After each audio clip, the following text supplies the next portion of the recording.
her first. That's for sure. Okay. Let me know if you can hear that. So, Leah, can you hear this? If you can hear it, type 22.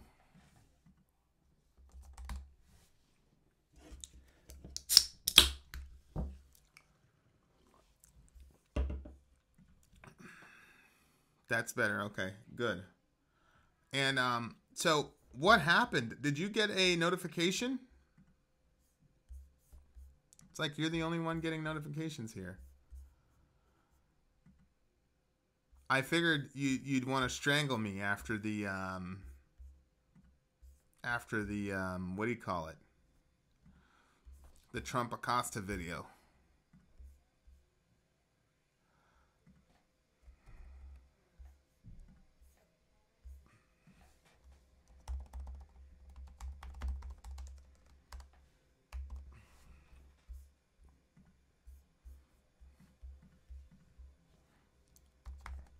Just loading up here.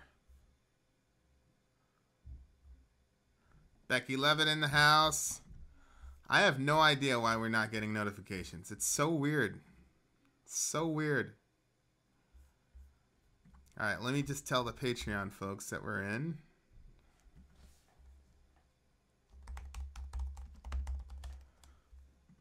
We did a ton of recording today. It's insane. Ton of recording today. Insomnia has me here. 420. I could never strangle you, but I would like to talk to you about the whole Acosta thing. Yes, we're definitely going to do the Acosta conversation. Acosta accosting Trump. We're going to do that. That's what I should have titled the video. Acosta accosts Trump. Oh, we got a special guest in the house.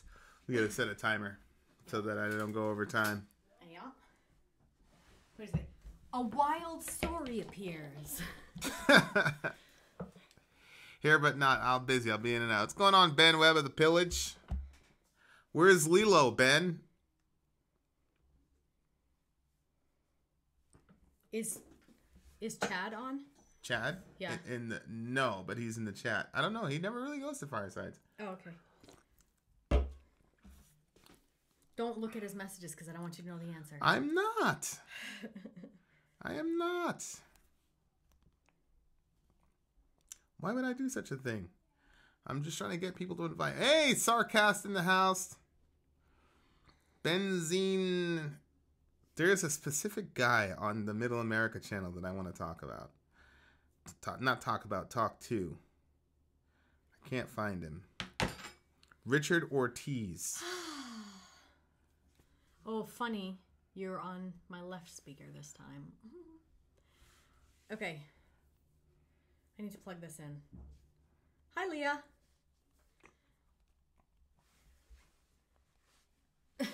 I don't want pickles, Ben, but I ate olives today. You know what? The olives are like the only thing that's safe in this house. Nobody likes olives except for Selah, and she eats so small. Like, the amounts that she eats are so small that, unless it's pizza. What's going on, Ian? I was just telling everybody we had marathon work session today. We did. You'll see like 5 shows where I'm in the same shirt. You'll be I know. like, oh, marathon. That's why I changed. Oh, you why did? I changed. Yeah. You should have told me to change. I was like, he's not changing, so I'm not changing. Yeah. I didn't notice you didn't change. I already bought sausages for Monday. Oh, that's right. You and Sarcast have a. Oh, I didn't know that's who Sarcast was. Yeah. That is so interesting. You didn't know? I didn't know. I Okay. pictured you to look like a skinny guy with like long black hair and kind of like metal trendy. Yeah, that's who I thought Sarcast was. Wow. Metal trendy. Bring the sausages. Metal trendy. Yeah. Okay. Rachel, Proud Village Maggot. I love, those are my favorites. Every time I see of the village, I'm like, ah. Even Ben's. Oh Oh my word, I can't wait for that soup to finish. Hey, Peter. Oh, Peter's in. Peter's Hi. in the house. How you doing, buddy? Good to see you. I haven't been back on Patreon. Or is it Patreon where we were talking? I can't remember now. Yeah. Yeah, we were talking on both forums, I guess. But hey, LOL. Is it Lulcifer? Is that how it's supposed to go? Yeah, Lulcifer. Yeah. So, metal trendy. I have no idea. Yeah, there are some people that are metal trendy. There's Hey, some Tina. people that like are metal, but they don't, to me, like look like cool about it. And then there's some people that like really look cool being metal. You know what I'm saying? Well, Zen looks cool. Sure. Zen looks cool metal. Sure. But I'm actually talking about people that have a little bit more like actual metal on their metal getup. Actual metal on their metal get up. Oh, you're laughing at what I just said? No, Pony, you did not make me angry. I don't know even why you would think such a thing. What? Why does Vin this secretly happen? ignores and recognizes some people. He's a moody woman. How would you know, Alec? You're always getting acknowledged. Alec, my buddy. I don't always my acknowledge buddy, Alec. my pal. Alec. Alec. No, he's mad because he texted me earlier today. Yeah? And I didn't respond to him. Oh, because you were doing the marathon? Well, yeah. He goes, "What marathon are you guys in?" And I just looked at it and I was like, psh. So I was going back to the marathon. So he's got feelings. Is abortion on the agenda tonight? No, we shot 2 videos about Trump today. One was his humiliating defeat to Jim Acosta and CNN, and then the other was the CIA publishing a report about 2 hours ago saying that, surprise, surprise, Jamal Khashoggi was actually killed by the Saudi crown prince and not by rogue actors. So there we go. Ridiculous.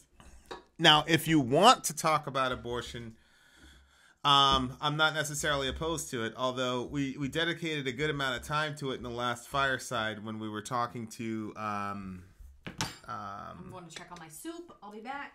we were talking to Zonia.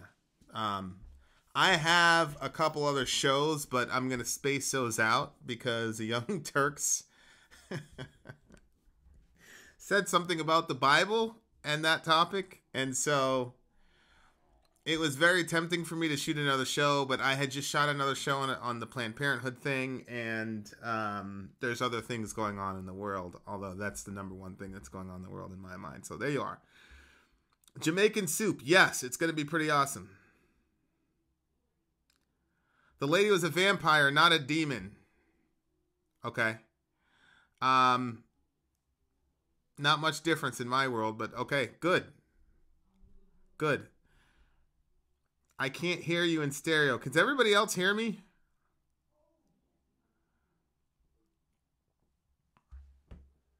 I do think that the Young Turks are important.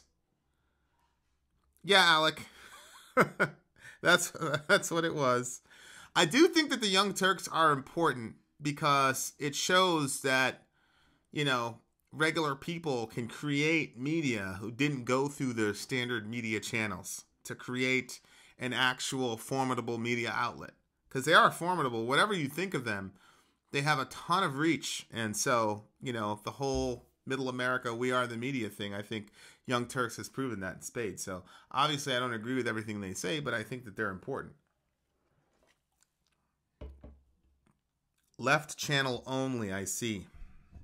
Is this, here, let me try this. What about now? Does it sound different? Regular people that deny the Armenian genocide. Yes. Yeah, that was definitely a low point for them for sure. What's up, Dispotter? Okay, great. Good. Okay, so I switched it from 2-track to mono. Problem solved.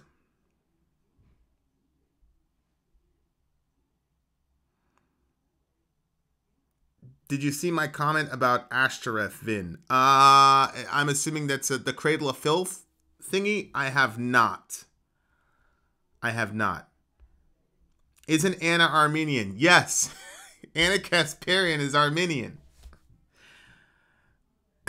So it's like weird. I need Fred. So I've got Leah set up to call. I've got Fred. No, I need Fred. I don't know where he is. Yep. Is it done? Yeah, I think so. I don't think that Anna Kasparian took part in the denial. I just think she took part in justifying why they were quiet about it, I think. Not sure. So I made this Jamaican stew. I hope I'm not interrupting something really It's pretty good. terrible. It's a gunga pea soup. What? It's not. Babe, I'm looking at you because I'm asking I'm you not for saying help. it anymore. Say it one more time. No. Please? I refuse. All these people don't know. It is. It just got done cooking. I'm moving it on this table because if it falls, I don't want it falling on our computer. But yeah, it's a Jamaican stew. Yeah, that would be terrible. That would be terrible if that happened. It's a Jamaican stew, so I'm to our like, computer. I made something similar to this before, but I wasn't really a fan. But I'm not sure if now that I'm like, there's some Jamaican in me right now with this baby, that maybe I'm gonna really like it because I've been dreaming about this soup like night after night after night. That's true. That's true. But I wish I would have made it when I was like dreaming about it. I've stopped dreaming about it since. So Yeah. The baby's like, where's the stew at? Let me see the stool. yeah. It looks good. Oh no. Oh, I thought that was the hot pepper. It's not. It's the scallion. I'm No. like, no, I don't want that hot pepper in mine. That Does it smell right? That smells exactly the way it's supposed to smell. Oh my gosh, I'm so excited. I hope you like freaking it. nailed that, B. I hope you like it. You nailed that. You don't know if I nailed it just because it smells like it. You nailed it. Look, if I push it this way. HQ Video Dude. No, I don't think that those songs ratcheted up tensions between us and the police. I think that they actually made it so that angry people had an outlet so that they didn't take it out on the police. Oh my gosh, I hate Jamaican. Thank you for that, Sarcast. Oh my gosh, they eat Jamaicans. Guess what we do? There's just...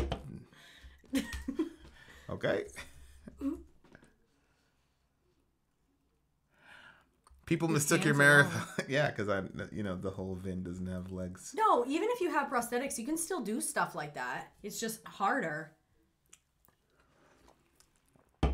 Yeah, I agree, Alec. The police were ratcheting it up, not the music, believe me. Instead of war on poverty, they got a war on drugs so police can bother me. She told me to check to see if it needs more salt. I definitely need salt. We used to say it wants salt in Jamaica, not that it needs salt. Okay, it wants salt. Definitely wants salt. Any more babies after this one? I don't know. I mean, it's a qadar of Allah. So I don't see her saying we're not having any more kids after that. So I don't know. It's very possible.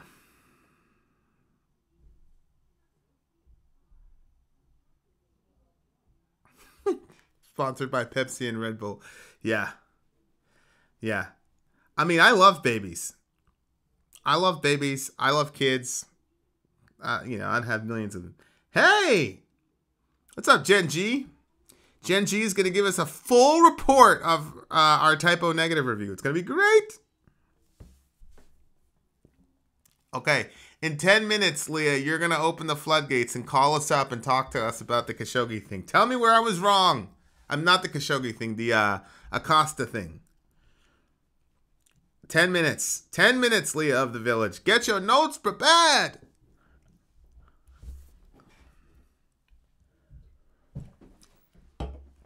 Lots of babies means you're Catholic, Vin. Yeah. They used to have a thing where you couldn't use birth control. That's still a thing. Oh, they still do that? Yeah, that's a... No, I mean, like, that you could only have sex if you were, like, trying to get pregnant. Well, so they always were like, well, we want more children, I believe. Come on.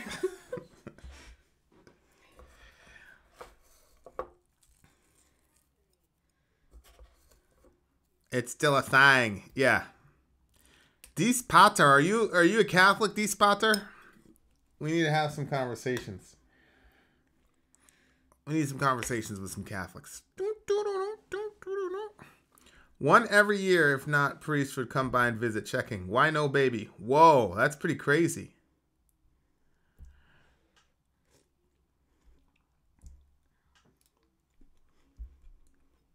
I am a Catholic. You are a horrible Catholic, Alec Ashmore.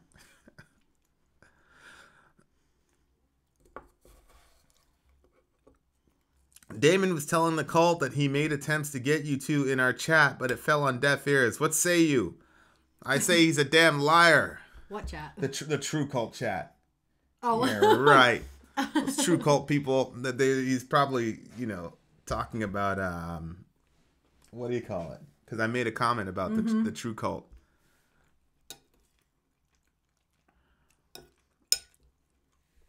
All right, you got 5 minutes, Leah of the Village. 5 minutes. Then you're going to tell us about why I was wrong on the Acosta video.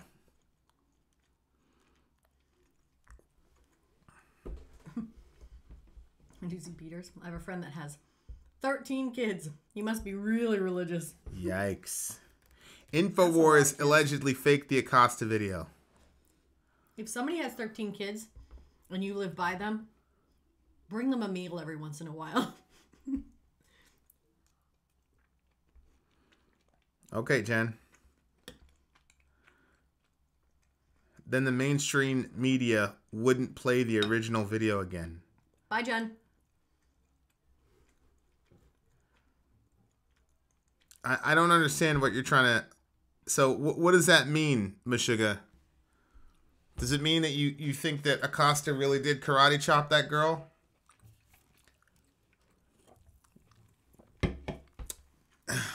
He wants to know if everything's okay with you. Mm-hmm. Yeah. I'm getting less sick and more hungry. So that's nice.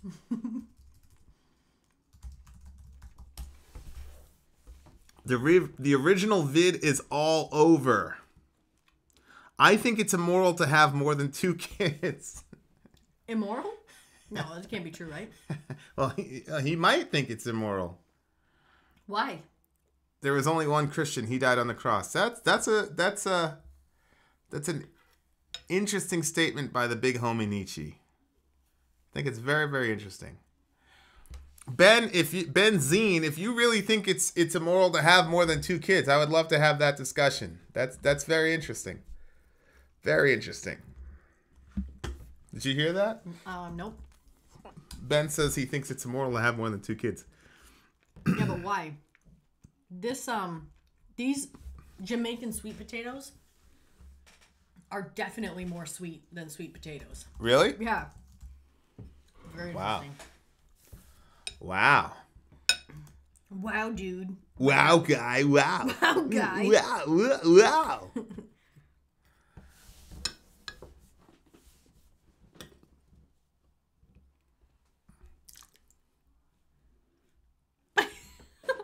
Is it grossing you out? No.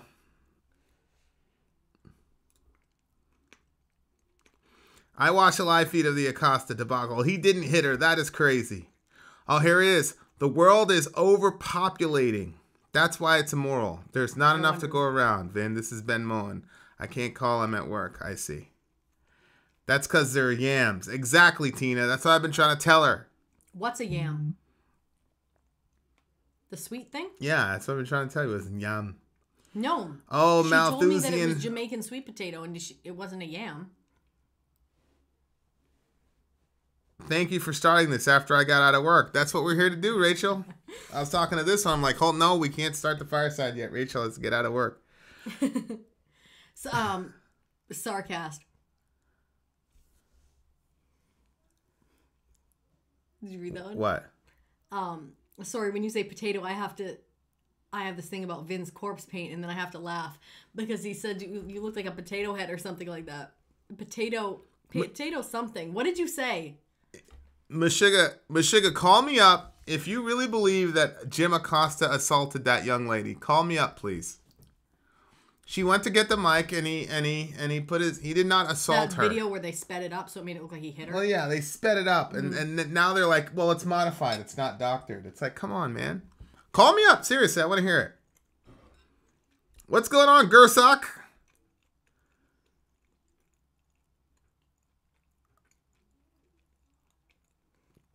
Well, don't watch, Dan.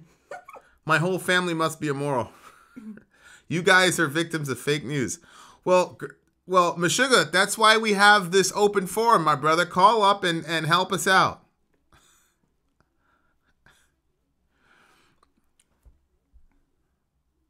You just can't win. I don't know. It looked like you won bigly last week, my guy. Got Zonia to the show. She gave a very positive review. Alec. What do you mean, Vin? Acosta threw her against the wall and punched her out. All right, so here's Leah. Who is this? This is Lilo. Well, we know that that's a lie. Of Doom. How are you? I'm pretty good. I feel pretty good. So, did you... Acosta's wife. I was just calling to speak on his behalf. Can I get another question? Can I get another one, please? Did you see my Acosta video? I did. Okay. I didn't get to see all of it. I saw like the first half of it, though. Don't worry about it. Do you believe that Jim Acosta attacked that young lady? No. No. So you would agree with me that that was a doctored video that was circulating? I never saw the doctored video that everyone is talking about. I saw the original press conference. Right. So everybody keeps saying that, oh, they doctored it, they did whatever. I don't know what they did to it, but when I watched the press conference when it was originally happening, there was no doctoring, obviously, because it was live, so...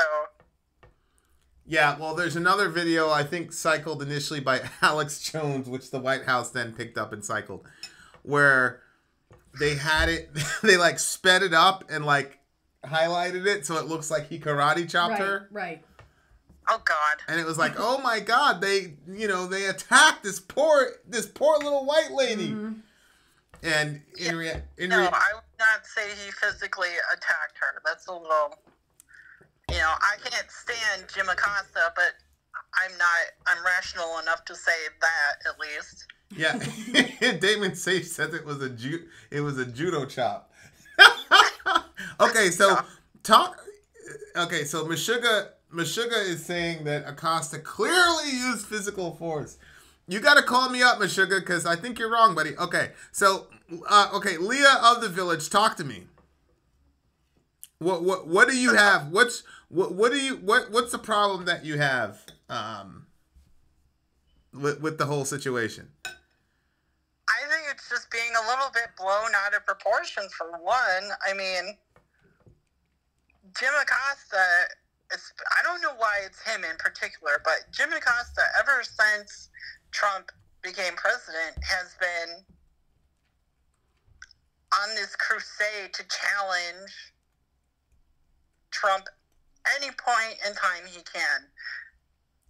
I think I've watched literally every press conference that has happened, even since, back when Sean Spicer was the press secretary. Yeah. And this is a behavior that Jim Acosta has displayed multiple times. But isn't it the role of the media to be a challenging voice to the There's no problem with the media being a check on the White House and the president and that kind of thing. That's fine. It's to a level that no other reporter does. There's 49 people in the press room every day, and he's the only one that makes these kinds of scenes. Well, there was 150 reporters at the press conference that we're talking about, and he's the only one that made this kind of scene. I mean, it was just a little ridiculous. Yeah, I mean, I said that Acosta was accosting Trump. I mean, he got his pound of flesh. They were talking about the, Trump's, in my opinion, irresponsible use of the term invasion. And he got that in there, and he went back and forth about it. He made his point. And then he started talking about the Russia investigation again, which even I, quite frankly, am getting tired of hearing about. And Well, yeah. Trump answered his question. He said what he said, and that was it. Khalas, it's time to move on. And he refused to move on. And to your point, there's multiple people there. So I said in the video that Acosta was accosting Trump. Like, he was obviously antagonizing him. And he did make himself the story instead of being a reporter who just reports a story. Which They're not supposed to do that. They're not supposed to do that. A very historic, a habit of going back, like I said, the past 2 years. He's done this repeatedly. So I think Trump finally got sick of it, and they revoked or whatever his pass. And all that does is just make it him not allowed in the White House. I mean, I don't think that's an unreasonable reaction considering the way that he behaved. That doesn't mean he can't still cover the president outside of the White House. Yeah, but he's not allowed in the White House. Aren't you worried when you have a president who has multiple times says that the media is the enemy of the people? Even in that press conference where they asked him again and he doubled down in that very press conference. He said, yes, when you do fake news, you're an enemy of the people. Then he goes on to the other guy, and the other guy goes, well... Right. Fake news media is the enemy of the people, and he's repeatedly said there are plenty of reporters that he knows that are fine people, and they do really good work, and there's the fake news people that... Has he ever said anything on the... But isn't it true, though, that anytime a media person disagrees with Trump or fact checks Trump, he calls it fake news? Like, anytime there's anything negative about him, doesn't he always say it's fake news? I wouldn't go that far, no. No? So, like... I wouldn't agree with that, no. Do you have an example? I wouldn't say every single time. Well, like, 1 to 10, how many times does it happen where Trump hears something bad in the media about himself and he calls it fake news? Like, 8 out of 10, 7 out of 10? See, I don't know, because I don't listen to the kind of crap that he talks about as being fake news. I don't listen to it because it's so obviously, I wouldn't go so far as to call it fake, but I know what he means when he says fake news. I think they take a story and they twist it to whatever narrative they want to tell. Yeah, but to me, it happened. The coverage. How much coverage have you seen on CNN and CNBC about the whole prison reform? Well, I know, and that's why as soon as I heard about it, I stopped what I was doing. I was actually in the middle of my other job, and I stopped what I was doing because I'm like, I'm going to talk about this. Yeah. Because I know with our show, he's gonna have plenty of sound bites where we can be critical of him, and we're going to be. But he did something amazing yesterday, and I don't care what his motivations are.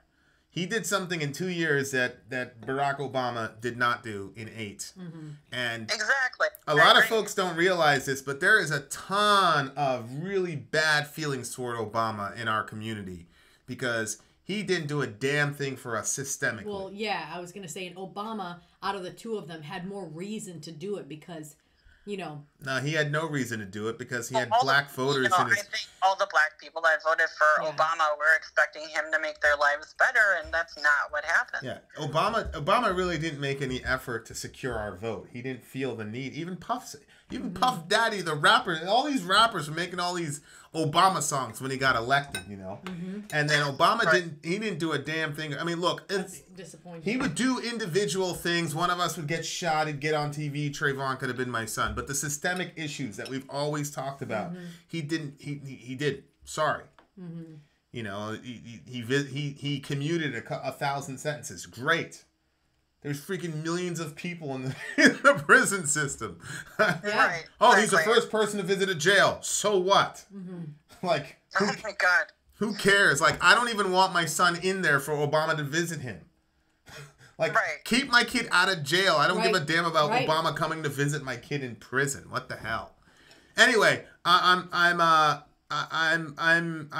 missing the point here. I got to push back on you, Leah. Go for it. Have you ever heard Trump hear a criticism about himself and say, you know what, that's right, I need to change that?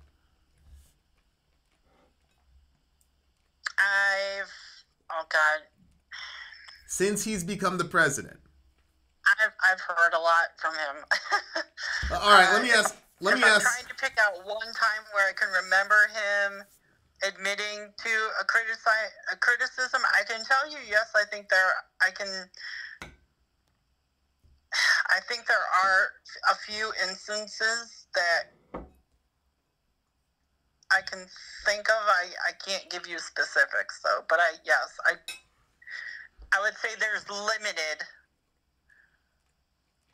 number of instances I can recall. I just can't recall exactly what the specifics were. Okay, all right, sis. Now let me ask you another question. I need you to answer honestly, okay?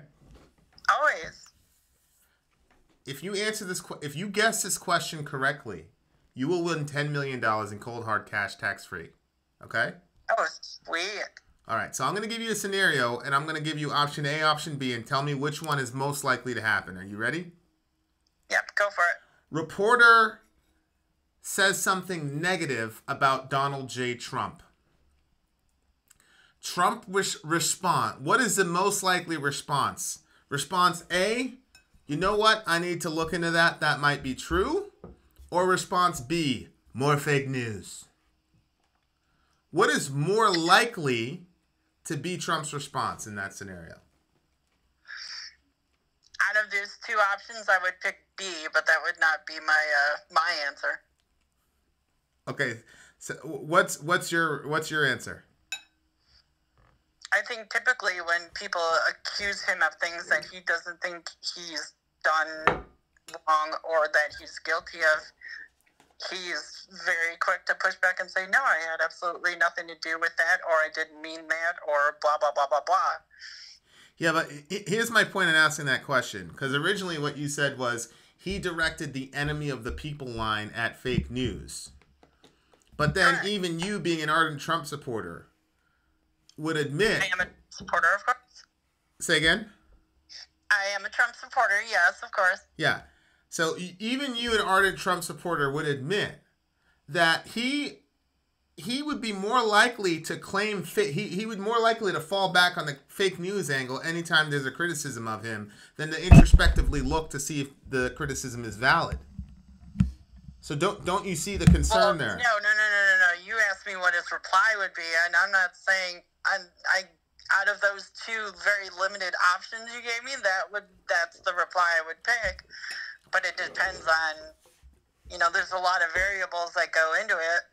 I don't think he's the type of person to go, oh yeah, I need to, reflect on myself and try and figure out what I need to improve on. No, you're right. I don't think that he's the type of person to do that. But right, you said he would. Well, what would the third option be? Because to me, the third option is what I said that he typically does. He says, "Well, no, that's not true," and I haven't done that, or I didn't mean that, or blah blah blah blah blah. He's quick to explain either his original intent or whatever the case may be. Yeah, I just think for me personally, I've heard so many times, almost exclusively, every time the fake news line comes up, it's in the context of a criticism of him.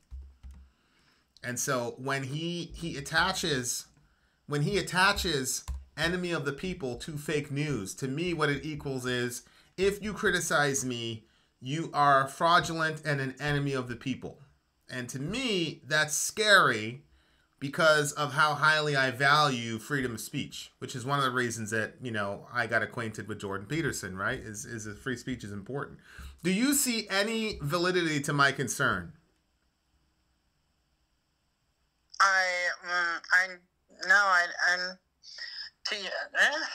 You're entitled to your opinion. I don't necessarily agree with it, but you're entitled to it. So you think that you just think that that's a silly concern? Like there's no free speech concern with Trump at all? I think out of anyone, he is a big supporter of free speech because he probably wouldn't get to say half the stuff that he does without it. I don't think he's trying to suppress anyone's free speech. Yeah, I don't think Trump is trying to actively suppress the common man's free speech, but I do think that he views leftist media as unnecessary, and I do think that he's surprised that he is constantly challenged, because I think for the majority of his life, anybody who challenged him, he could just fire. There's a difference between being challenged, though, and being attacked on a daily basis. So, well, I mean, doesn't that come with the job description of being the president with a free press? Has there ever been a president that's never been constantly attacked?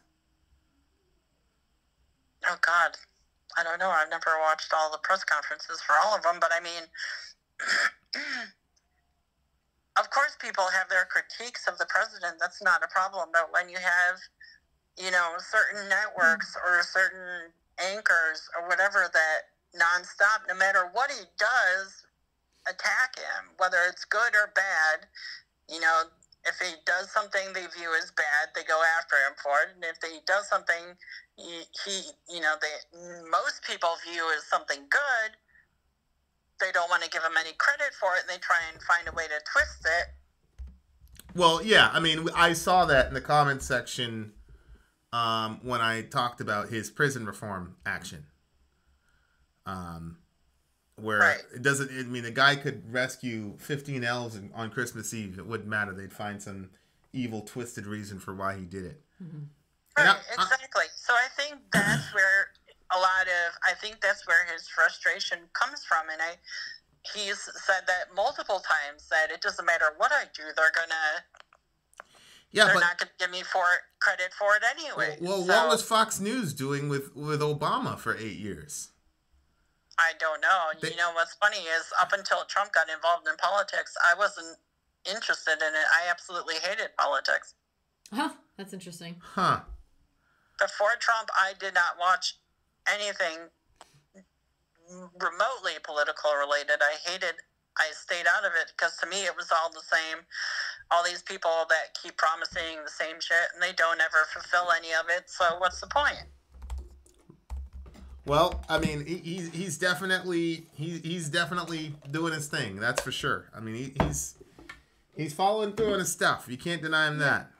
Right, exactly. He told you he's one of the few politicians, in air quotes, that's actually trying to do, what he told people he was going to do. And I think a lot of people give him credit for it.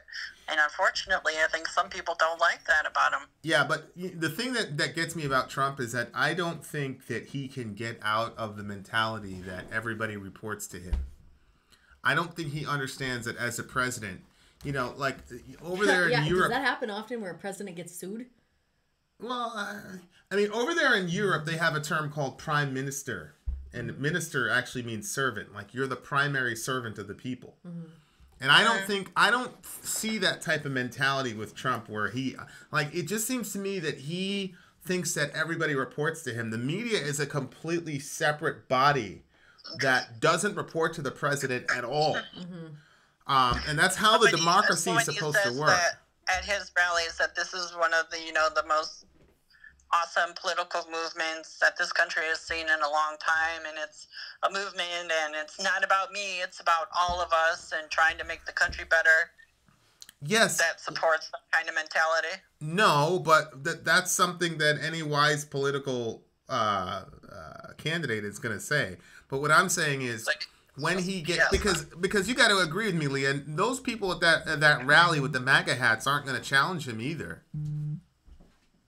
They're not going to challenge him and say, hey, using the term invasion is an eminently dangerous term to use in our current political climate. They're not going to say that to him. So, of course, he's fine with them.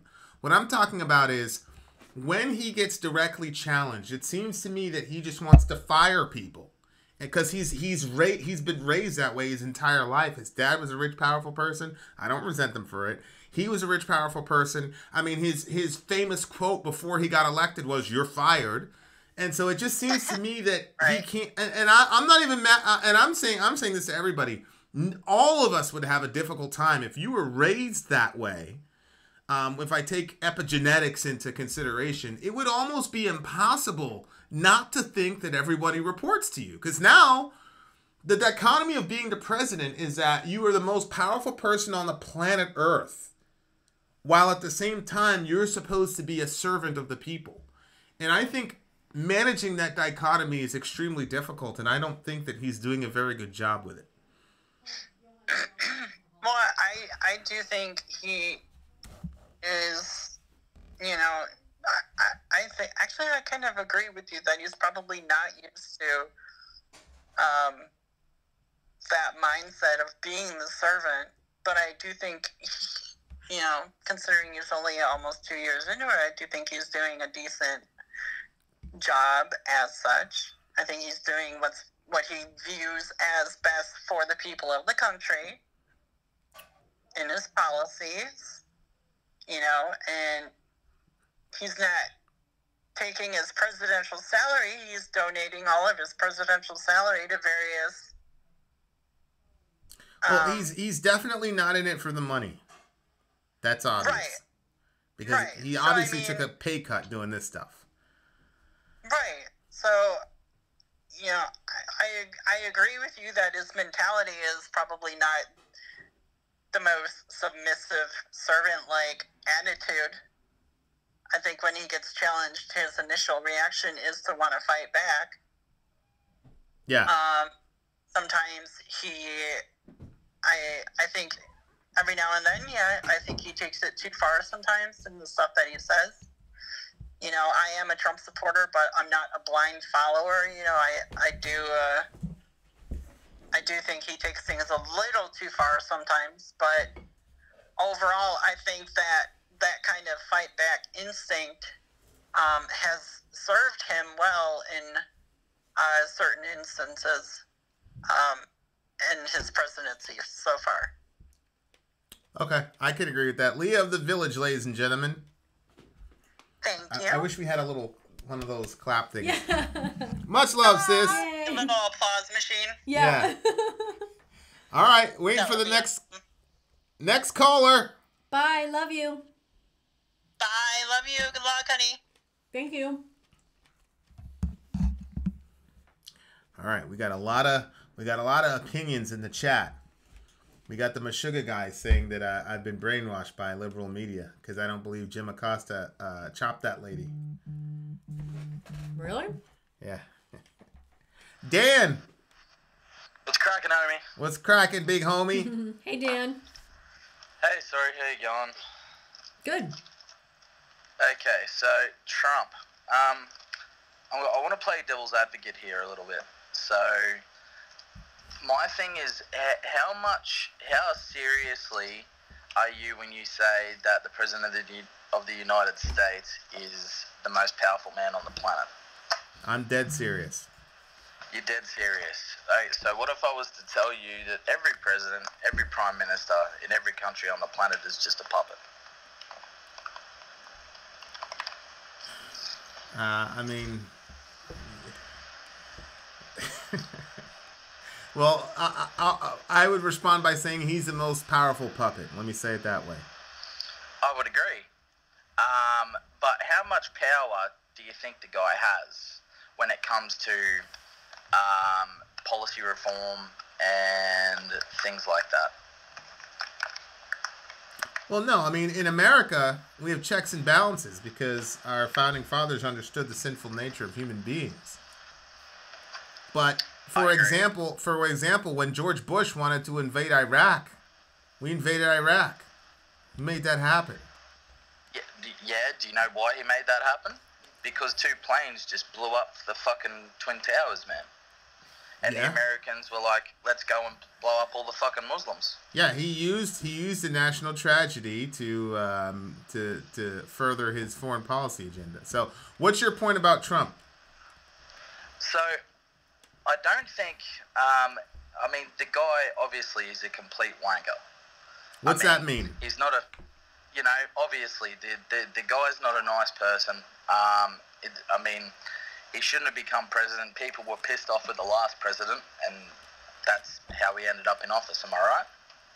Well, I mean, I don't know that it's that simple that he's not a nice person. I mean, I've heard Trump do some pretty he broke down on the side of a road. Somebody changed his tire, and then Trump goes and pays off the rest of the guy's mortgage. But that's chump change to him, man. That's a fucking what do you call it? That's a publicity stunt. It's not a publicity. You know, like no, but see, here's the thing with me. I'm trying to be as objective as I possibly can. He was under no obligation to pay off that guy's mortgage. He did it. Of course not. That's a good thing. I'm not going to say, oh, that's chump change. Because hold on. The fact of the matter is, none of us are randomly going out giving out chump change to people randomly on the street. Right. Many of us are complete penny pinching, stingy bastards who won't lift a finger to anybody. Mm-hmm. So I don't care 100%. If it's chump change. He just changed those people's lives, and that's good. We got to give him that. Yeah, that's good, but I mean, what were the guy's motives behind it? How can anybody know that? How can you know? Well, I mean, just from his history, like if you go back and look at the shit that he says and the things that he's done, and I mean, the guy clearly, you can't tell me the guy's like he's not a good dude, man. He's not a good dude. Well, like, I don't know. I mean, maybe Ben Webb, stop it. I don't know, Dan. Maybe you know Mr. Trump. I don't know him. I don't know him personally. Okay, so I don't know how you could make these.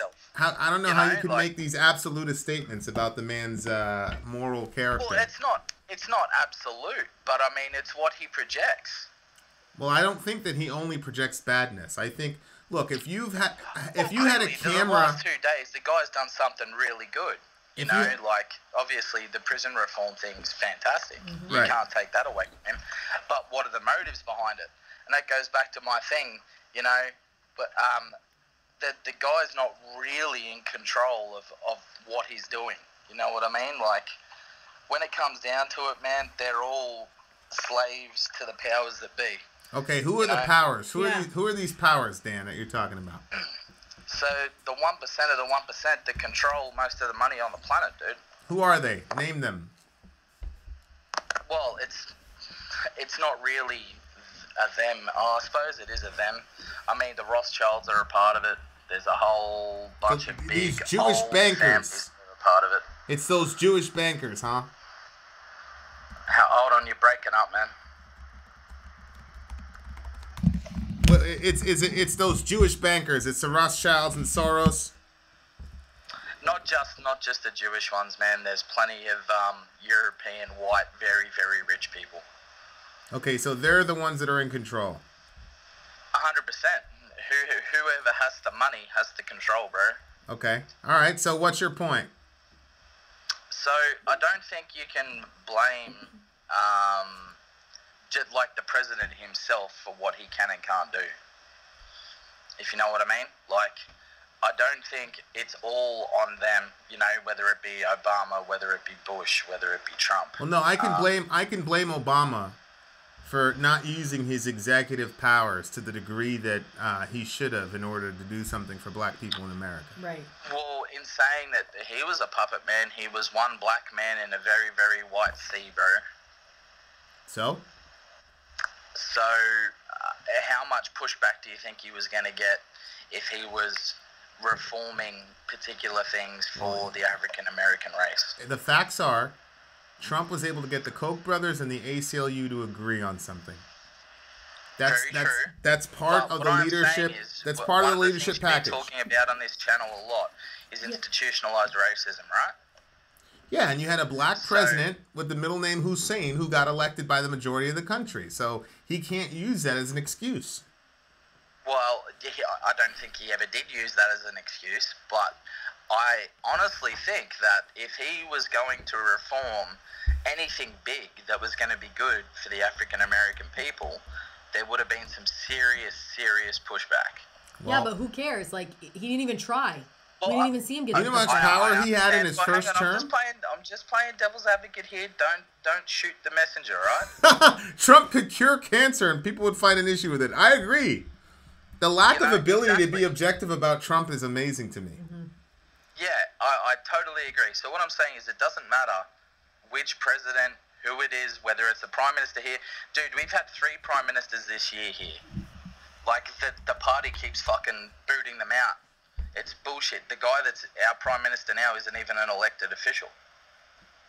So, you know what I mean? Like, it's you can't, I don't think you can trust or put your faith in any of them. Well, I really don't. I agree. I think for me, what I want to do is accomplish a semi-objective view on what is happening with this person, Donald Trump, in our country. Mm-hmm. And the idea that everything he does is terrible, I think is unhelpful. And I think the idea that he's a champion for free speech for all Americans and that he is great is also unhelpful. And so my goal is to just look at him exactly for who he is so that we can understand where we are, so that we can read the room, right? That's kind of where I'm at. Okay, so question. Do you believe, honestly, like trying to be objective and looking at Donald Trump, do you believe he's a racist? I think that I had somebody in our chat, I don't know if you remember this, 2 months ago, he said, you know, I am a racist still, but I'm working on it after watching your guys' channel. Yeah, yep. Anybody that was born before 1960 gets a free pass from me. Yeah, you are like that. I mean, look, you won't be able to survive where I live. You won't be able to survive if you're completely oversensitive to racism. I think that it's almost impossible for a person in Trump's position and his geographical location not to be raised with racist tendencies. But I also believe that people can change. And I also believe that he takes his role seriously and wants to leave a legacy behind where he was the best president. And so I think there's a lot of ego behind some of the moves that he makes. But don't think for a second that I don't think that he's able to say, hey, I sat down with all these black folks. They're all pissed off at Obama. I can make it so that I actually do something for these people. Mm-hmm. The fact of the matter is black people are working more now under Trump than they were under Obama. And now we've got a situation where we can actually do something about prison reform to reverse William Jefferson Clinton and his wife, black children or super predators, Clinton. Right. Horrible, horrific, family-destroying, community-annihilating concept of 3 strikes and you're out. So I don't know if that answers your question. No, it didn't. I don't know what you're saying. Dan, I don't believe that you're completely guilt-free as far as racism goes, as far as how I'm not. I have said that before. Right. But so that doesn't make you an immediately horrible person. It just means it doesn't. It just like means I you're growing. Here, like I've told you before, there is lots of racism here, and I grew up in a place where the natives here were looked upon as pieces of shit. So I grew up with that, and that became a part of my thought process. And eventually, when I got older, I realized that that's not right. So, as you say, people can change. Yeah, you're in process. I'm sure if I sat you down with a native and you guys had a conversation, or an Aboriginal person, I'm sure there's some things where the Aboriginal person would say, you're still racist as hell, right? Possibly, yeah. Okay, so that means that you're in process. So when you ask me if Trump is a racist, I'm like, well, he's in process. Everybody's in process. I agree. Okay, so why is that question even relevant? Okay, why is it relevant? Okay, so my thought process in him going and doing the things that he's doing, using Obama's failures for his own wins, isn't like it's not not coming from a moral perspective. I think he's trying to do exactly what you said. He's trying to make a legacy for himself, where he's looked upon as the best president there's ever been. Yes, now, I think that is a part of it, but I don't think that that's a sum total part of it. The lack of being able to see anything good in President Trump is what I'm saying is unhelpful. And the lack of being able to see the really dangerous elements of who Trump is, I think is also unhelpful.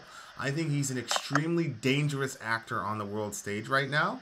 And I think if you don't see that, then there's danger. But I also think if you completely try to demonize him and say he's literally Hitler and take every good thing that he does and demonize it, I also think that that's unhelpful. That's my point. Yeah, very true. But I don't think someone that has, like, as you put it, that where he's come up from, where he's lived his life and where he's come from is going to make a good president, because he's got underlying, things that aren't good. I mean, the guy saying, look, I understand the concept of build the wall, right? I understand the concept, but I don't know, like, it's very, very hard to patrol a border that big. So, and people just jumping ship, trying to make it a better life for themselves. I understand that. But I think people need to immigrate properly. Like, I agree with that. People need to immigrate properly. And I mean, even with the Islamic thing, man, extremist Islam, the people that are coming into Australia, the people that are coming into Europe, that aren't being screened properly is insane. And there's so much bad shit happening. It's not good. So I understand the concept of it. But I don't think you can point at an entire race and go, this is the main reason we're having so much issue. The same with the guns, man. If you were to try and take the guns off everyone, there's too many illegal guns coming in anyway. It's not going to make a fucking difference. I agree with that. Yeah. So it's a hard thing, man. Like, I don't have the answers. I don't know. I mean, there's a bunch of people that are, 10 times smarter than me that don't have the answers for this stuff. So I don't know where we go with it.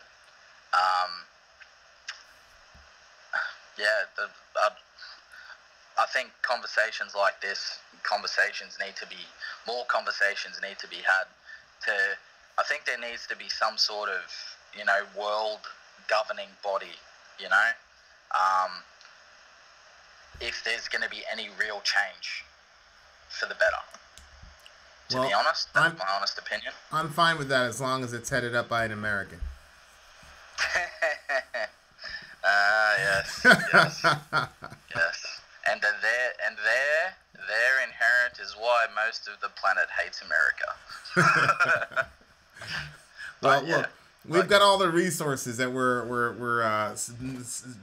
burning all this cash supporting you Europeans.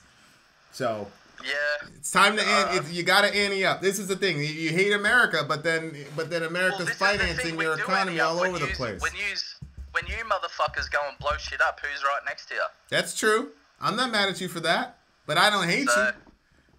Yeah. No. But what I'm saying is, Americans can decide, okay, we're going to invade, and now just because of being a small country and not having a massive military, not being a superpower, we go, okay, we got to follow them, because if we don't, and we get attacked, we're in deep shit. Right. It's true. And I mean, I've met quite a few Marines. There was a big ship that came in and docked in Sydney, a big aircraft carrier a few years back, and man, the Marines I met, arrogant and like just real wankers, man. Like, like your typical, well, how can I say typical, but just like real arrogant, fucking didn't give a shit about anyone that wasn't with them. And that was kind of a turn off for me. But I know everyone's not like that. But yeah, well, I mean, there's a big. They're indoctrinated to think that way. Oh yeah. They're going off to war. They're going after war, man. What do you want them to be? All congenial and nice? No, I don't expect them to be nice. I think you have to have a particular state of mind to be able to kill people, dude. Like, to kill people. It's true. Without, you need to be a certain kind of dude to be able to do that. Jay is at 4. Hold on. Jay's at 4, ladies and gentlemen. Jay is at 4. He's doing a countdown, and when he hits 1, he's gonna all of a sudden put an arrow, and whoever the next person is to comment is getting a free shirt. He's gonna purchase. All right, Dan. I appreciate you, my buddy. Yeah, too easy, mate. Have a good one. Have a good one. He wants a new world order, pretty much Carpathia, the Antichrist, to rule the world. Can you imagine? That would never work. No. Some European dude telling America how to run it. We got 300 million guns on this country, man. It would never happen. It's a pipe dream. Good Lord. 3. That would never happen. You cannot. You're also right, De Herrera. There's a reason that they're walking around with that swag. Believe me. Who's this? This is James. James, talk Hi. to me, my brother. Yeah, listen. Regarding the prison reform, I think you're a little too harsh on your brother, Barack. But my brother Barack Hussein Obama, my beautiful brother. Okay, go ahead. It's very possible. I am still extremely salty at him, James. To be honest with you. Well, I understand that, but what I'm lacking in your points is certain perspective. Very possible. I will readily admit to that. Most black people are not very objective when it comes to Mr. Obama. We weren't objective when he was first running because it was like, oh my God, we got a black guy. And then after he left, everybody was like, screw that guy. So I agree. I'm probably being very emotional, but go ahead. Well, I mean, you mentioned that he didn't do much, particularly on this object. Hold on. Just give me a second. About systemic incarceration. That was what I said. So, well, go ahead. I was going to address it. I hope it's systemic changes that he brought about. But also, I'd like to put it in a historical perspective, for that matter. Go for it. If you remember, he had a supermajority in the Senate and the Congress for the first 2 years of his presidency. Yep. Well, unfortunately, the country was in a pretty fucked up condition for those first 2 years that the prison reform was in the primary target. And it just wasn't a priority. Well, it wasn't. And it wouldn't have been for any president who would be in the office at that time. Would have been for me. Well, it would have been for you. Well, that's so nice and dandy to say, but you're not a politician. No, I'm not. Go ahead. So my point being is, if there is no way to push for that reform and get the necessary votes to change something, he pretty much started doing something about amending certain sentences, particularly for non-violent crimes, particularly drug possession and drug distribution, right after the midterms, or actually before the midterms in 2010, which is the second year into his presidency. And if you look up his record, he did quite a bit, as a matter of factly. I mean, he and the Holder, they loosened sentencing across the board for nonviolent crimes, which, in my opinion, should have had pretty significant impact on your community or on minorities. If you recall, he pretty much stopped criminalizing possession of marijuana. I mean, how many states during his presidency legalized marijuana? And he never decided to go after any of those dispensaries. He never decided to disrupt that business whatsoever. Who owns the majority of dispensaries? And I hear this a lot. There's like 5 dispensaries in a 20-mile radius of where I live. Do you know who owns those? It's not black people. And your point being? him doing stuff about easing up on the dispensaries doesn't do much for my community, sir.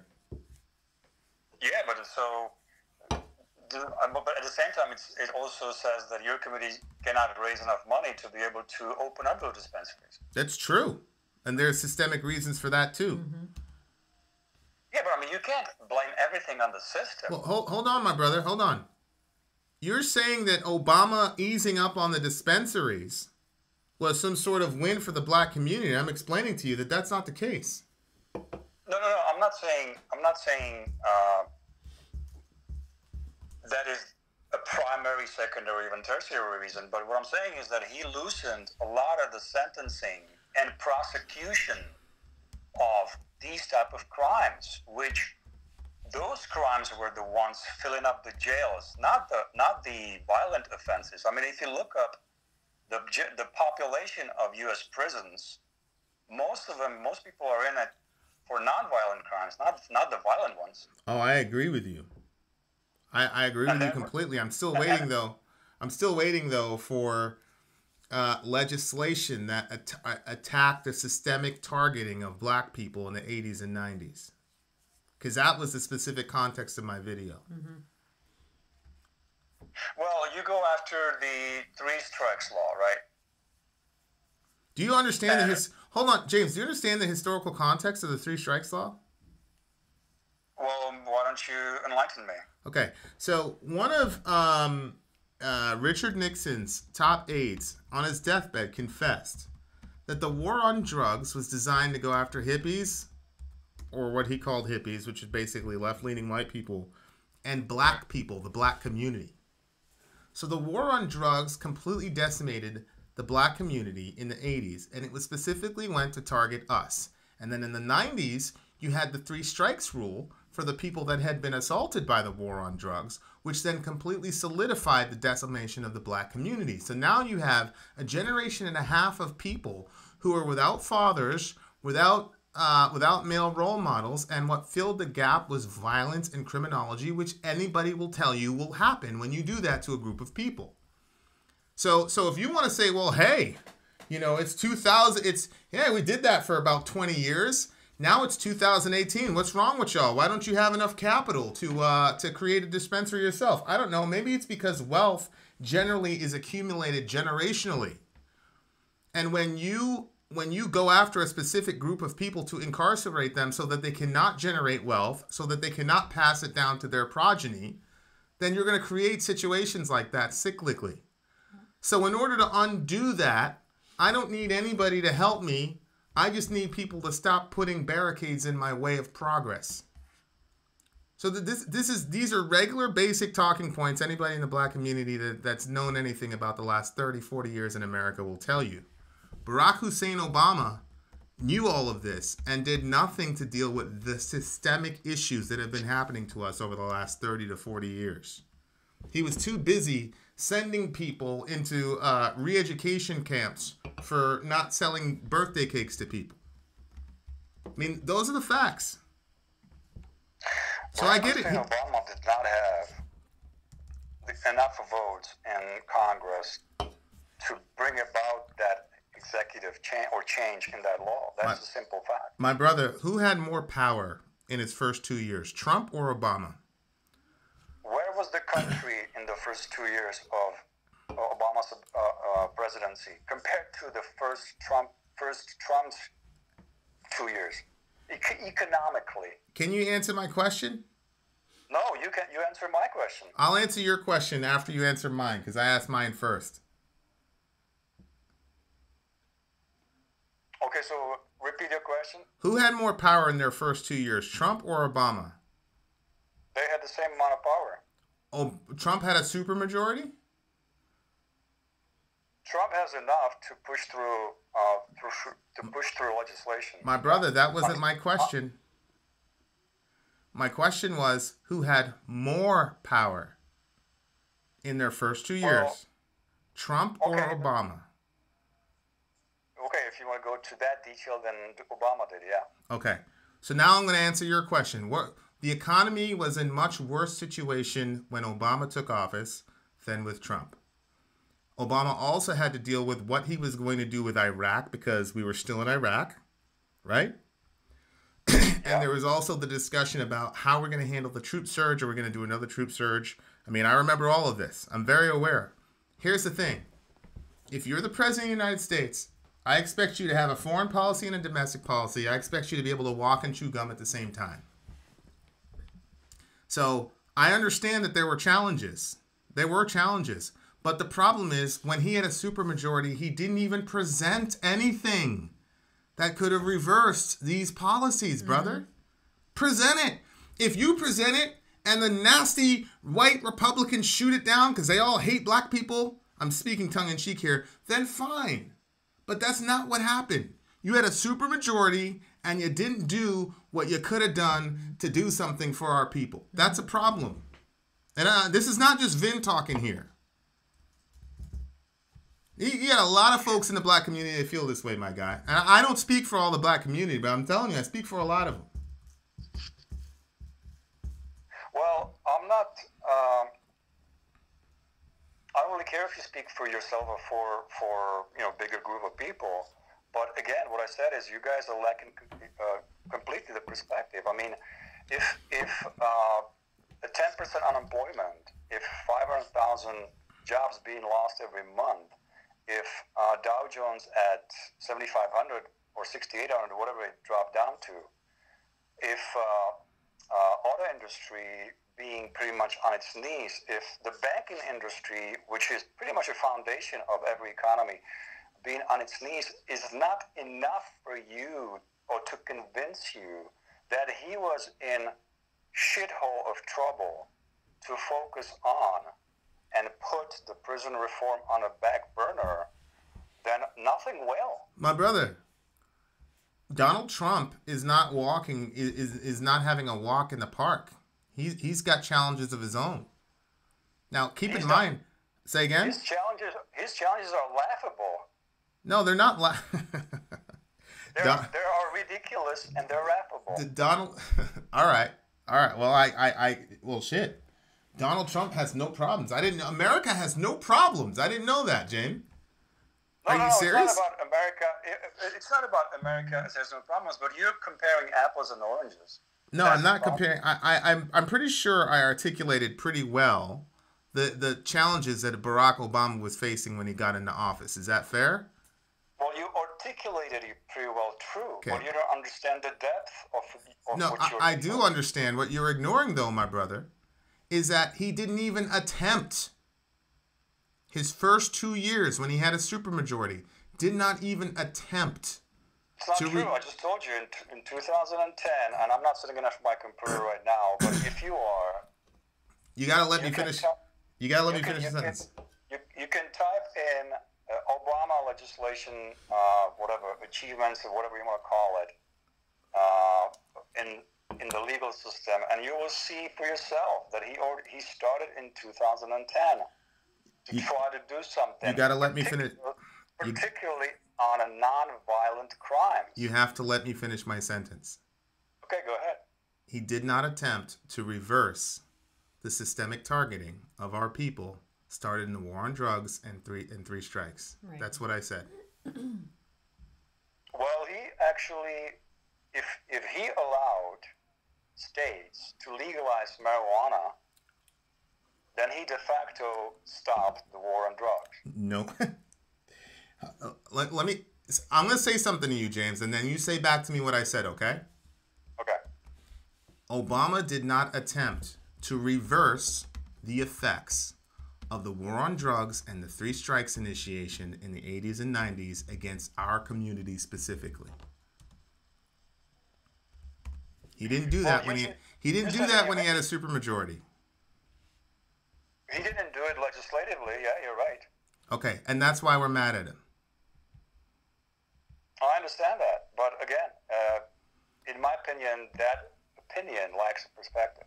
I know. That's all I'm saying. And it's easy for you to say because you're not in that situation. And you know what? If I was you, I'd probably say the same thing. You got bigger fish to fry. Those are not your interests. I understand that. I'm not mad at you for that. I'm saying those are my interests, though. It's not true that it's not true that it's not in my interest because I don't know how my life evolves, and I might be potentially in that situation whether I want it or not. myself. It's right? impossible for you to be in this situation. Well, how do you know that? I mean, Because you don't have you don't have government initiations to destroy your community, and you never will. such as, I just explained it to you, my brother. The war on drugs is admittedly designed to attack our people. okay, go ahead. So there's no way. When I say it's not your interest, what I'm saying is it doesn't affect you directly. So of course you're going to say that there are other priorities. Just like gay marriage doesn't affect me directly. So of course I have different priorities. I don't know what it's like to be an LGBT person. So that's all I'm saying is, like, I'm not mad at you for that. I get it. What I'm saying is, it was a priority for us. And it wasn't a priority for him. That's all. So you and I are saying the exact same thing. You're just saying I'm being too hard on him. And what I'm saying is, well, maybe if you were in our position, you might feel a little bit differently about it. Well, I'm not necessarily saying too hard. Like I said, all I'm saying is that, in my opinion, your opinion, lack perspective, that's all. Whether you're being too hard or not, that's up to you to decide or decide what you want to do. Yeah. I mean, You know, yeah. I hear you. alrighty, man. Let me read one thing for you, because I made a statement and I always like to quote my stuff. This was from 2016, CNN.com. One of Richard Nixon's top advisors and a key figure in the Watergate scandal said the war on drugs was created as a political tool to fight blacks and hippies. And you know what the hippies did in the 60s. They were supporting us, according to a 22-year-old interview recently published in Harper's Magazine. The Nixon campaign in 1968 and the Nixon White House after that had two enemies, the anti-war left and black people. Okay, you understand? And this is former Nixon domestic policy chief John Ehrlichman told Harper's writer Dan Baum. You understand what I'm saying? We knew we couldn't make it illegal to be either against the war or be black, but by getting the public to associate the hippies with marijuana and blacks with heroin and then criminalizing both heavily, we could disrupt those communities. We could arrest those leaders, raid their homes, break up their meetings, and vilify them night after night on the evening news. Did we know we were lying about drugs? Of course we did. So that was the 80s.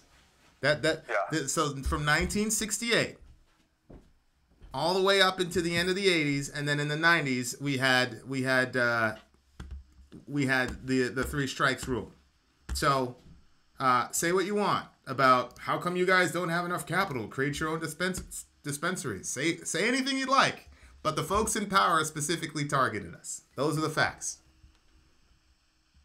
So, and I'm not, you know, it is what it is. I'm doing okay for myself. I'm doing fine for myself because, you know, I was raised a certain way and given a certain mindset and given certain gifts by God.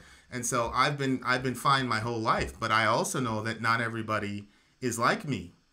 And I also know that I'm the exception to the rule. I know that. And Mr. Obama seems to have forgotten that. That's why that's where the criticism comes from. Well, again, I mean, I don't want to go to another topic, but I mean, there is quite a few millionaires or even billionaires among the blacks. So it's not like the entire community wouldn't be on their knees. As I said, I understand that there are people that are in any community. There are going to be people that rise to the top for various amount of reasons. What cannot be denied is that there's been a systemic attack on a specific group of people. That's what I'm saying.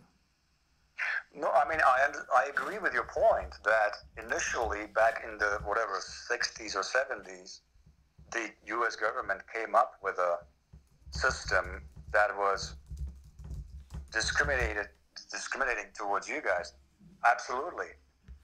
But like I mentioned, all I'm saying here is that, in my opinion, he just did not have enough time. And once the time ran out, or once he lost the votes, he just didn't have the legislative power, that's all, or executive power. Well, of course he ran. Well, I mean, I agree with you, but we have term limits in America, right? So he was always going to run out of time. That's my point. It's not like the time caught up on him and he said, "Oh shit, what can I do?" Like, he knew that he was going to run out of time. Nobody gave him an infinite amount of time to pass this legislation. But I think your point is, look, it wasn't a priority for him. And my point is, I agree. I'm agreeing with you. It wasn't a priority. Where we disagree is you're saying it was right for it not to be a priority for him. And where I'm saying is it was wrong for it not to have been a priority for him. That's all I'm saying. Yeah. Well, I don't know if you've looked or how closely you looked into that prison reform that's currently on the table, but part of it is actually extension of his own law that changed the mandatory sentencing for crack cocaine possession and distribution. So, matter of factly, his own law is part of that reform. And on top of it, it's kind of interesting that Trump brought it up after Sessions was ousted. And I don't know if you looked up or if you looked closely into Trump's presidential campaign.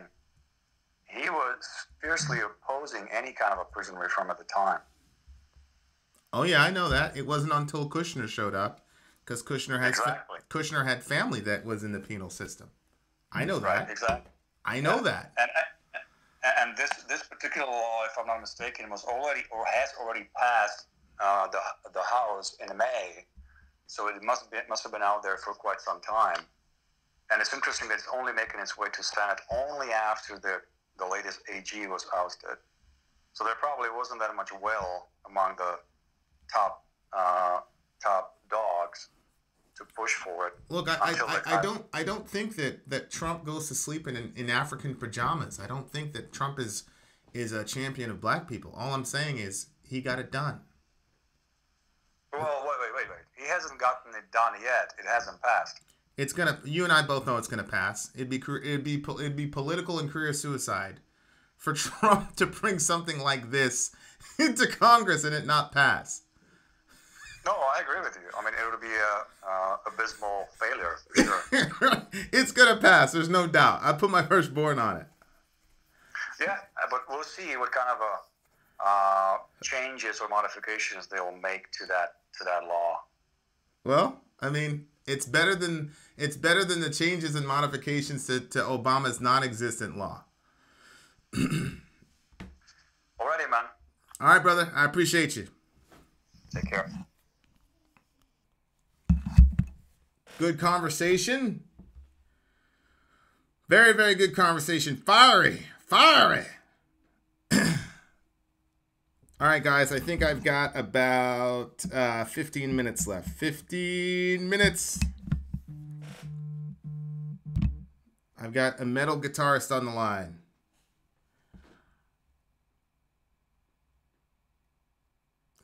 Taking a shot every time Vin gives away his firstborn. I only bet my firstborn when I'm pretty sure something's gonna happen. And there's no way in the world that anybody's gonna allow themselves to look more racist than Trump. Who am I talking to? Hey. Who's this? This is a metal guitarist, but I'm having a hard time hearing you. Can you hear me now? I'm gonna do my best. I work as an audio engineer, so I'm gonna listen real hard. Okay. So this is off topic, and I hope that's okay. Yep. It kind of has to do with the community you guys are building and stuff. Yep. So I saw the stuff that you guys did with the elite or underground metal elitist. Yep. And so I was like, okay, I can get into that because I don't really pay attention to genres and stuff. I never really liked that whole division stuff.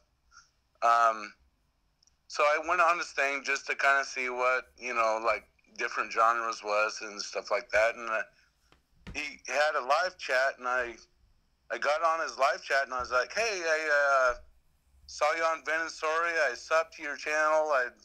I'd like to learn a little more about this because I never really paid attention to genres and stuff. And he was saying, like, your fans were, like, talking shit about him and stuff. And sorry for cussing. I shouldn't have done that. And I'm really kind of confused about that whole thing. I mean, my heart kind of breaks for the guy because he's like, you know, he's a little bit self-absorbed. But I just don't know what to make of all that. So I was hoping maybe you can kind of shed some light on that whole situation. Yeah, so that's Chris. And I could tell you, as a, you know, in truth, I love that guy. I love that dude. I do too. I saw that stream yesterday. It was last night, and we came up and he said, you know, I'm not friends with Vin and Sorry anymore, and that made Sorry. Yeah, that's he was answering my question. Yeah. That made Sorry pretty sad. So here's the thing: is that we've got 14 million people who've seen our stuff, or 14 million views, whatever you want to call it, and so. I don't think that we're celebrities at all, but I do think that I do take it very, very seriously that so many people are looking at our stuff. And so there have been certain things, homophobic slurs, misogynistic statements against women, our women. When I say our women, I'm talking about Village women. Not to say that I'm okay. Not to say that I'm okay with him doing that to any women, but I feel a sense of responsibility for our community. There is a person that had recently had died, and it was basically like, "Hey, good riddance." So there are a couple really seriously egregious issues to where, you know, the Bible says if you have an issue with your brother, talk to him to the side. Don't make it public. So people were coming to me saying things, but I wasn't going to go back and tell people, that's not how it's supposed to go. So I would have these conversations one-on-one with Chris many times, and it just wasn't going anywhere.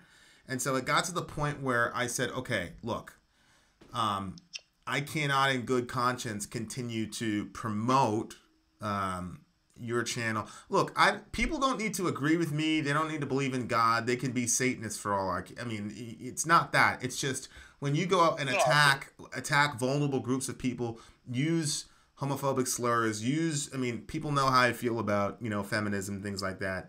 So if you watch this stream, he said that he never said the F-A-G word. That's completely untrue. I've had I've got some I love everybody, but I've got a couple really, really good friends in this chat that have personally witnessed this stuff and texted me on my phone and said, yo. And even before I finally made my final decision, I bounced it off of one of them. And I said, yo, man, am I losing my mind here or what? And then he began to list off all these things. So, no, that's completely untrue. And that's part of the problem, right? Like, you said this stuff on video. Like, you know, you can't post stuff on video, have it up there, get confronted, pull the video, and then deny that you said it.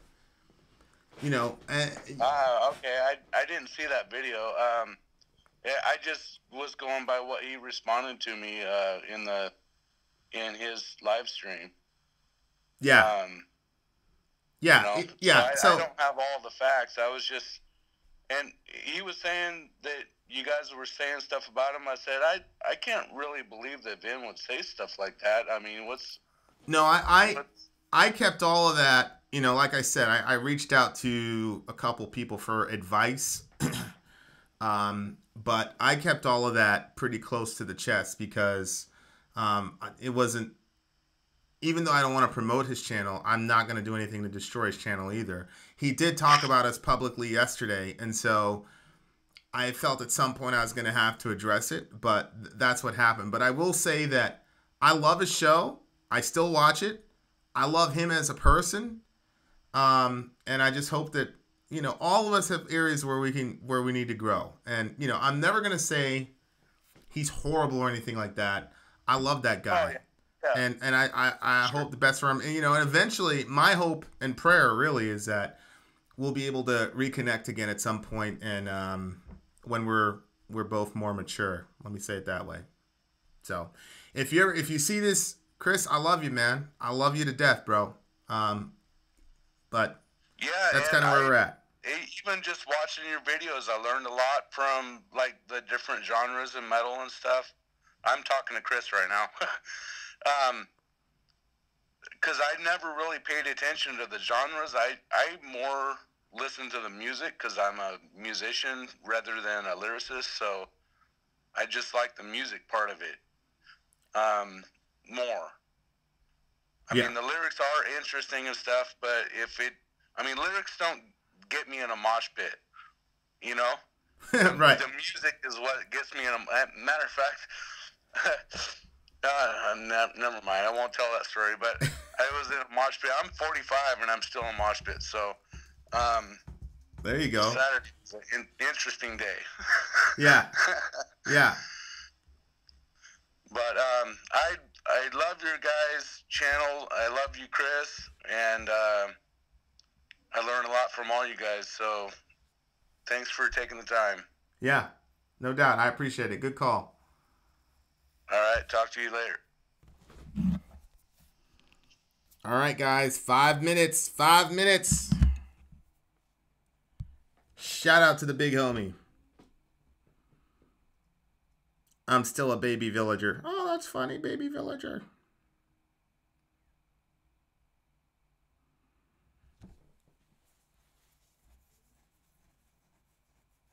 Five-minute warning. What are we talking about? Well, we were talking about how mean I was to Barack Obama.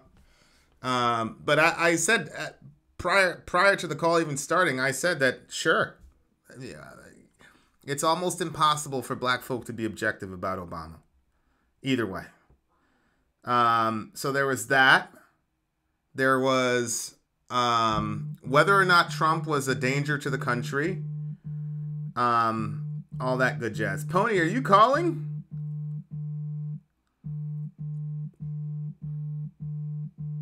Well, Daniel, call me up. Call me up, Daniel. We'll have a conversation about it.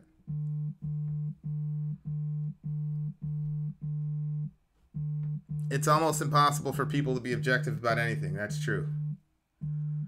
Hey, Jay, who won? Who is the shirt winner? I want Daniel to specifically call me. Hey, Osiris Hawk, long time no see. What you been up to, buddy? I don't know what Zonia won. Zonia, did you win something? Did Zonia win the shirt? You gotta be kidding me.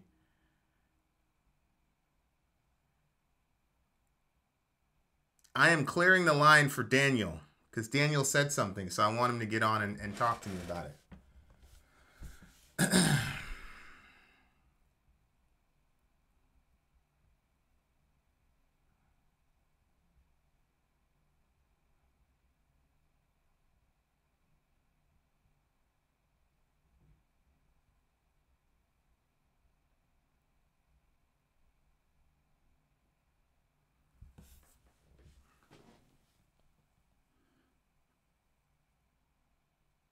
Pony won the shirt?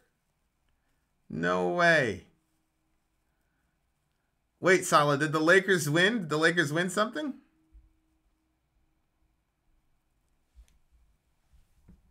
Hey, Egregious, I haven't seen you in a while. Egregious, you have one of my favorite names. Hey, where's the super chat button? MDef fan, we don't have the super chat button yet because when you have a channel, you need 4,000 watch hours and 1,000 subs. So we're not there yet. So super chat is not available. I mean, I think, donate $1 on Patreon or what's that other thing? I forgot. PayPal or something like that. I don't know. But yeah. Where's Daniel? I want Daniel to talk to me. Where did he go? You need to do more firesides. Yeah, because the firesides ratchet up the watch hours. That's true. That is very true. I think yeah, YouTube takes 30%. Yeah, but like you immediately got the hit. Easy for me to, very convenient for me to say, but the how do I say this? I don't know what I'm trying to say. The endorphin rush and the excitement that everybody had when we were doing the super chats was cool. I missed that. But it created a sense of community, and we were able to do some good stuff with the super chat money. But you know, it's all good. We'll figure it out. Vinensori merch on PayPal. That's true. Was the typo song the song you tweeted about? No, the typo song didn't get me angry. I understood the typo song. It made sense to me. That didn't make me angry at all. The song that I tweeted about is coming out in 2 days, I think. Any opinion on the Draymond Green Kevin Durant argument? I think Kevin Durant is that's cool, Osiris. We got to hook up again soon, man. I think Draymond Green spoke the truth. They did win without him. I don't think they would have been able to win. I don't think they win any of those championships without Durant. And the first championship where they beat LeBron, Kyrie was hurt and Love was hurt, and it took them till Game 6. Then the next year, they lost at home, Game 7, even though they were up 3-1. So I don't think they win any of those titles without Durant. So this idea that they were this awesome, great, dynastic team before Durant, I think is completely fallacious. On the other hand, I think Durant is way too sensitive. Way too sensitive. Good Lord. It's just one thing, and now everybody's speculating that Durant is going to leave. I just think that's soft. That's just, ugh. Come on. Like, suck it up, dude. Did I watch Jordan Peterson's GQ interview? Yes. And I was actually a little bit surprised at the way he engaged that lady, to be honest with you. I got a screenshot. Congrats. So Zonia, did you really win your Sorry Secret shirt? I would be so happy. Was it an Opeth song? No, it was not an Opeth song. Yes, 1,000 subs will come soon. I agree. Where's Daniel? Daniel made a statement. Daniel, don't tell me you just made a drive-by statement, brother, and you don't want to call.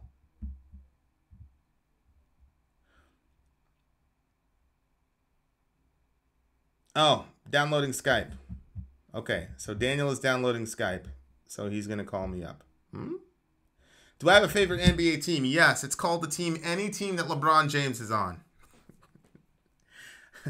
I think that LeBron James is the greatest basketball player of all time. Thank you, Jay, for your generosity.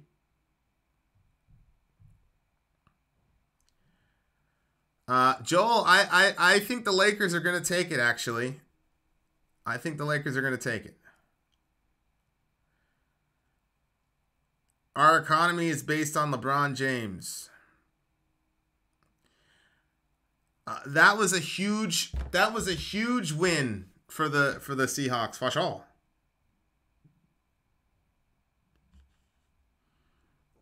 Yeah, you left a long comment on the Acosta vid. Oh, your screenshot was Pony. Who won the shirt?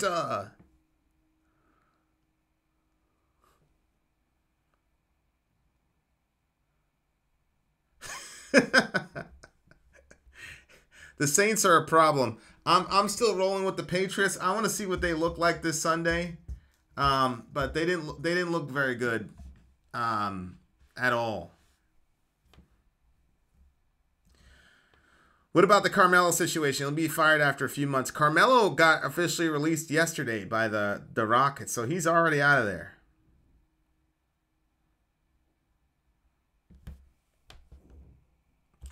Why do you prioritize your site over YouTube for song suggestions? YouTube is literally your medium of product. It has more comments. Why not take suggestions from there? Because there's no way to quantify. I mean, think about this. You've got thousands of people commenting a day on hundreds of videos. We've got like 600 videos up. And so it's literally impossible for us to look at every single comment. So then it becomes, how do you select from that sea of comments? It just basically becomes one of two things. One, somebody catches me at the right moment, at the right time, and we're loading up, and so it goes, what are we doing? And I'm just happening to randomly comment, and somebody says Rammstein. That's how we did the first Rammstein song. Literally, we're just doing this, and I was commenting on something, and so it goes, what are we doing next? And I look down, and there's Rammstein. Oh, okay, Rammstein. And boom, that's how we did it. I don't think that that's necessarily a fair way of doing it. So we're trying to find a way to have a middle ground between that randomness of the comment section versus the systemization of Patreon, realizing, okay, not everybody's going to be able to even give $1, and find a way. It's not going to be as guaranteed as Patreon is, but it's also not going to be as randomized as YouTube is. So that's why. Who am I talking to? Hey, this is Daniel. Talk to me, Daniel. Hey, so I was the one that posed the question about the victimization thing. It was just basically a question just because, I believe, nothing in life is fair, yada, yada, yada. But can't you say that it's also a cyclical argument, like about victimization? Like, something bad happened to me, I can't get out of it based upon yada, yada, yada. Instead of just give me looking past the premise. Give me a real world occurred in the past. Give me a real world example. What are you talking about? So, like you guys were talking about, I believe it was in regards to capital and dispensaries and this and that. Yeah. And I'm not for or against, but I'm just saying that, the idea or the concept of, because injustices have happened, it is prohibiting me from actually taking the proper steps necessary in my own life to make it better for myself. No, I do. To progress and to achieve and to so on and so forth. Yeah, I think that's a good question. And I think that I actually said the opposite. I said, me personally, I was able to overcome those things because I had a very strong mother who intentionally gave me a certain kind of mindset that was, and I had certain gifts from God, but I also recognized that not everybody was that way. Do you celebrate the 4th of July?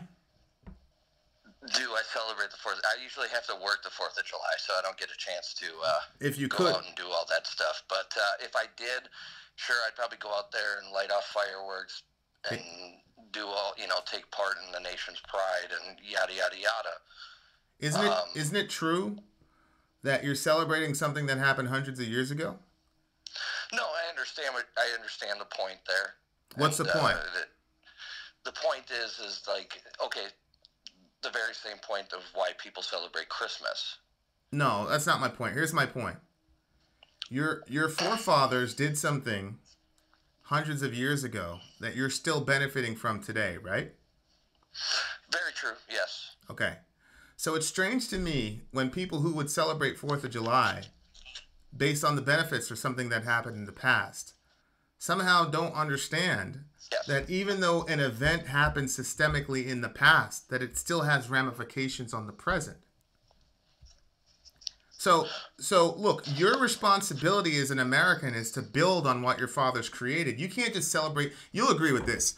You can't just celebrate the 4th of July and sit on your duff and not do anything. Like, you got to go out there and contribute to society, build on this nation because you inherited something from your fathers, right?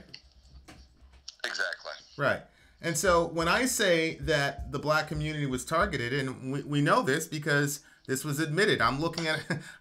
Do you know that in the? Do you know that in I'm the? not denying the evidence is there. Hold on for a second. I'm absolutely not denying that whatsoever.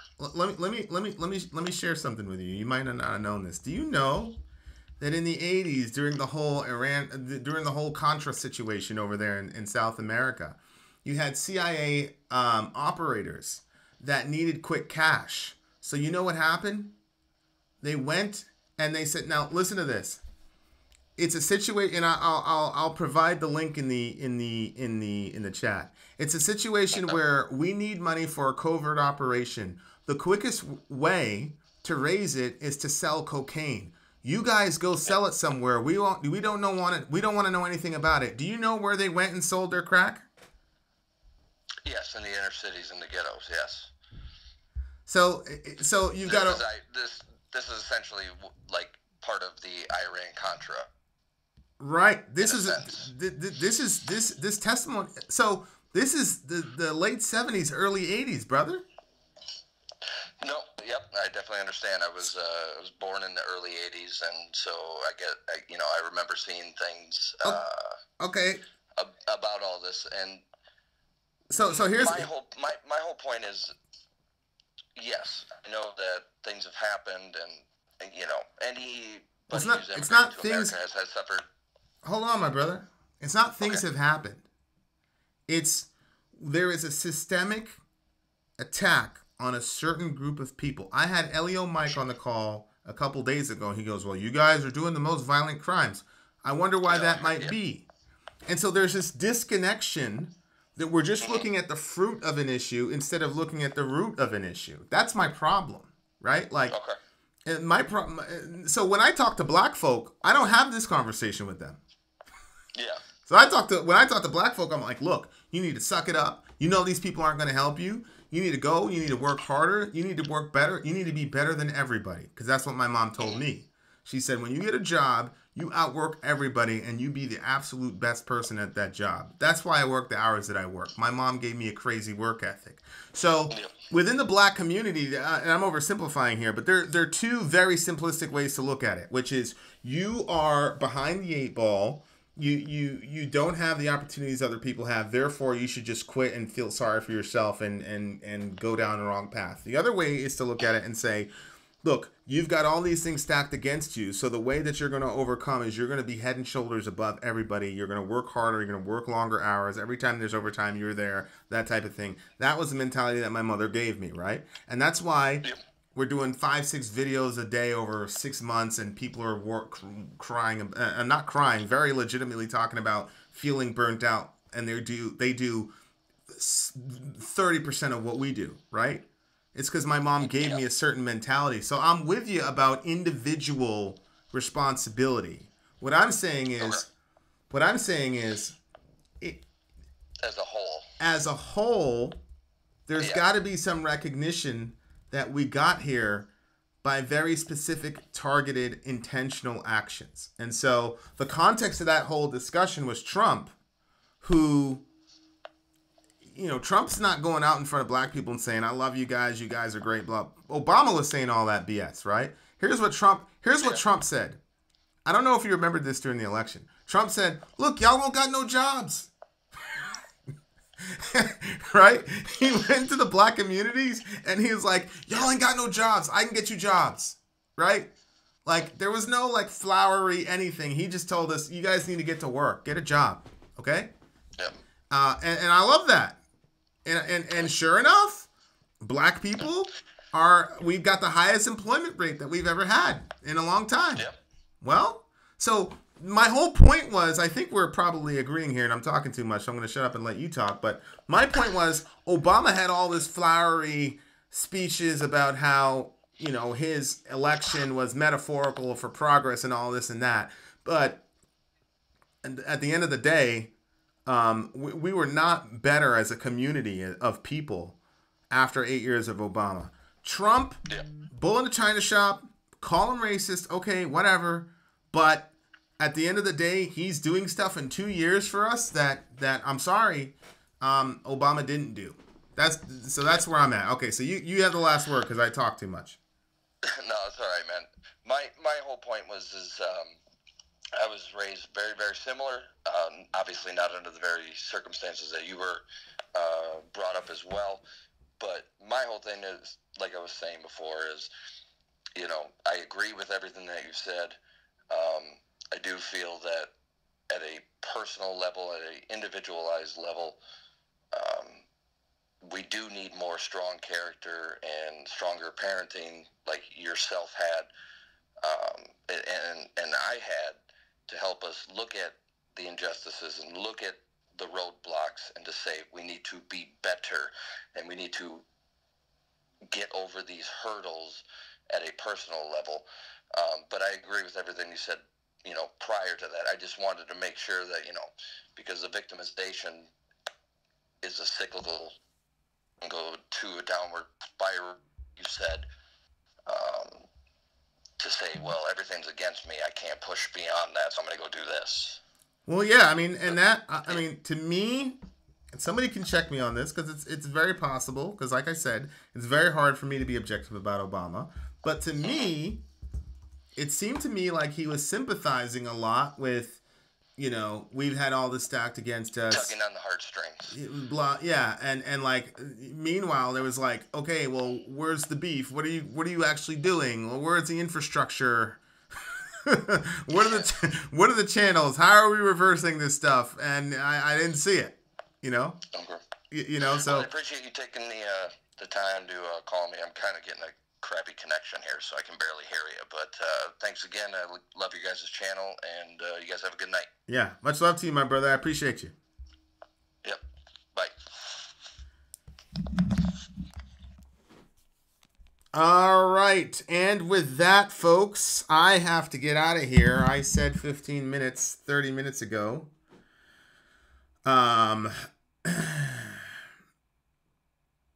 Engineering the downfall of humanity. Yeah, Zonia, but honestly, though, Zonia, you're like 1 in 10 trillion. Most people with the challenges that you had don't have the eventualities that you've had. So, and plus, how much of an example are you when you're engineering AI and you're gonna kill us all? Looking forward to that angry review in particular. Yeah. Yeah. All right. Well, thank you guys. There's less than 10 trillion humans in history. Yeah. All right. All right, guys. I'm going to go eat my Jamaican soup now, because literally all I've had to eat is peanuts today, because I've been waiting. No, Killendross, it's not a band we've ever done before. It was the first band we've ever done. And honestly, I was extremely pissed off, but we'll probably do another song from them, because Sori really liked the musicianship. So I'm pretty sure once you guys see it, you're going to go, oh, okay, well, yeah. Yeah. Is the angry reviewer first? Later, y'all. Too much. My brother's coming from Vin tonight. Hangover incoming. Matt, good night, Vin. Good talk, MAGA. Yeah, sure. Somebody send me an email, please, about the shirt. Who's getting the shirt and where I need to send it? And no, it's not shining. Peter, look, Peter. For Firesides, you'll notice that there's no thumbnail for the last two Firesides, and that's because that spot is still open for you. So whenever you want it, it's still yours, my guy.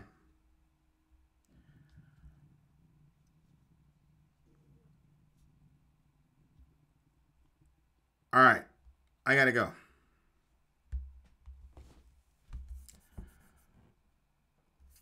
I don't know why I'm sitting here awkwardly, but I am leaving now. All right, there we go. Force quit. Vin out. Have a good day, guys. Thank you for all my callers. Goodbye.